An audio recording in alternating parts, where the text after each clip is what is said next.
Hey guys, Wiki here, welcome to another CSR2 video. In this video, we'll be focusing on the next Rosso Maranello event to come to CSR2, Rosso Maranello Crimson Gauntlet. Now this, just like Rosso Maranello Grand Prelude, is a 4+1 event. What I mean by a 4+1 event is that there are 4 cars already in the game that you can obtain, and the 5th one, the +1, is a new car which can be obtained in the related events Showdown. So you can either do that or buy it in the store, either way it's a new car. So with that out of the way, let's talk about the lock-ins. Lock-in 1 is very universal, and I'm pretty sure a lot of you have something eligible. Definitely have something eligible. I will note that unlike Rosso Maranello Grand Prelude, Natural Motion took away the Ferrari 12 Cylindry. The reason why I've been hyping up that car is because outside of being fast and easy to drive, it's also a very good live racer. So when you're done with the event, you have a great live racer in your hands. I would say on paper it's in tier A to tier S. That's how good it is. And it's also very easy to drive, which is another factor that contributes to this car. And unfortunately, because it's not around, the next 2 best lock-ins I will tell you to lock in are either the Ferrari 488 Pista Spider or the Ferrari 812 Competizione. As you can see, I have all stage 6s on mine and most fusions, and they're building Evo pretty healthily. The other lock-ins for lock-in 1 are not to be used, unlike those 2, and such examples like the F12 Berlinetta, 488 Pista, the Coupe, the 458 Special, 488 Spider, 599 GTO, so on. And you can see the others just aren't very good. All these are older cars which you shouldn't use because they cannot build Evo very well. So that's lock-in 1 out of the way. Lock-ins 2, 3, 4, and 5 can be locked in any order.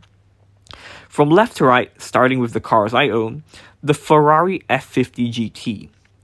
Outside of being quite fast, the Ferrari F50 GT has an okay live race tune. The reason why I say this car is okay at live races is that this car has a very slow transmission. Even if you have stage 6 transmission fitted onto this car, the gear shifts don't get much quicker. So as a result, it can be a bit difficult to slow down at the end of races. And as a result, I will say the F50 GT needs some practice if you're going to use it in live. It can do pretty well. I've seen F50 GTs do quite well in live races. I'm not sure if they're stage 6 body because mine lacks stage 6 body. So as a result, I will say you can do well in live races, but you will need certain parts. And being a purple star car, you are going to struggle with getting stage 6s unless you buy the race pass. Because it's a purple star car, crates for this car will be paid.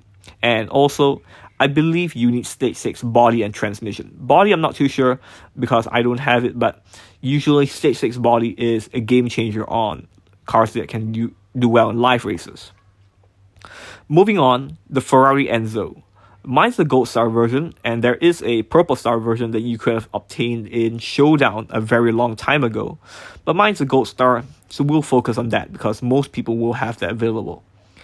This car is also quite a good live racer. I will say it's in tier C, right up with the F50 GT, but this car cannot build Evo as well. You will need stage 6 transmission and stage 6 body for this car, so that's doable with this car because it's a Gold Star and most people will have it, the Gold Star version. Besides that, the Enzo, I don't really like it for live because the needle takes quite a while to drop to green from the very end. So as a result, I will say the Enzo is also in C tier because it also doesn't build Evo as well as something else like the F5, Venom F5. So all around, you can use it, but don't expect to dominate lobbies with it. You can do well, but it won't be a lobby killer. And one more thing I will note about the Enzo is that this will be one of the top cars in Rosso Maranello Crimson Gauntlet's Showdown. So if you're doing the Showdown for the final lock-in and you have the Enzo near or fully maxed, use that. It's going to be one of the best choices on hand. Moving on, we have the Ferrari Monza SP1 or SP2. The difference between these cars is that the Purple Star version is the Monza SP1. The Gold Star version is the Monza SP2.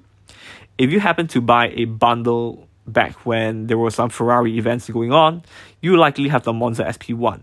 But more often than not, people will have the Monza SP2 because that's a Gold Star version and you can get it out of crates. Regardless what version you have, these cars are not good life racers from what I've seen. You build them to just go fast and that's about it. There's nothing more to say about these cars other than there's no good life racing tune. You build them to go fast and that's about it. There's not much to be had in them. So moving on to the final lock-in, the Ferrari F355 Berlinetta. This is the newest car to come to CSR2 and it will be available in Rosso Maranello Crimson Gauntlet Showdown at 1400 trophies. So you can either do that or buy the car outright. And if we look at the last event being Rosso Maranello Grand Prelude, the Dyno 246 GTS turned out to be a decent live racer. I wouldn't say it's top tier, just decent. So if we follow in those footsteps, the F355 Berlinetta also has some potential to be a decent live racer. So I'll give it the benefit of the doubt and say it is. So I will note that this car also is new, so it will be a Purple Star, so it might be a bit of a pain to get crates for because it will be all paid crates. So stage 6s could be a problem unless you use the race pass to bypass that problem. So all in all, should you do this event? If you're going after 849 like I am, you have to do this event. It's non-negotiable. You need the prize car, the Ferrari F430 Scuderia for the final Rosso Maranello event. So as a result, you have to do this event if you are chasing the 849 like me. If you're doing this event with the hopes of just getting the prize car and getting some good live racers on the way, I will say you can consider it because if you do this event, you will get the Enzo and you will get the F50 GT, which will be a paid car if you don't have it already, by the way. These two are decent live racers. I wouldn't say they're top tier by any means, but they're decent enough to get you by. And if you don't have any good live racers, you can get somewhere with them. And lastly, the F355 Berlinetta. No one has that car yet, so I also will not comment too much. But again, if we follow that trend with the Dyno 246 GTS, it could be a decent live racer. Not super good, but decent enough to get you by. So that basically wraps up my thoughts on Rosso Maranello Crimson Gauntlet. To recap very briefly, if you're going for the 849, this event is a must-do. If you're doing this for live racers, you can give it a thought because you will get the F50 GT and the Enzo and maybe the F355 Berlinetta, which could also be a good live racer. But if you're doing this just for the F430 Scuderia, you also could give it a thought because usually prize cars turn out to be good live racers and this one is no exception. It might follow in those footsteps. So that wraps up my thoughts and what I have to say about Rosso Maranello Crimson Gauntlet. If you like this video, do consider leaving a like or a comment and maybe consider subscribing to my channel because roughly 80% of you guys watching my videos aren't actually subscribed to my channel. With that all said and done, thank you so much for watching, take very good care of yourselves, and I'll see you in my next video.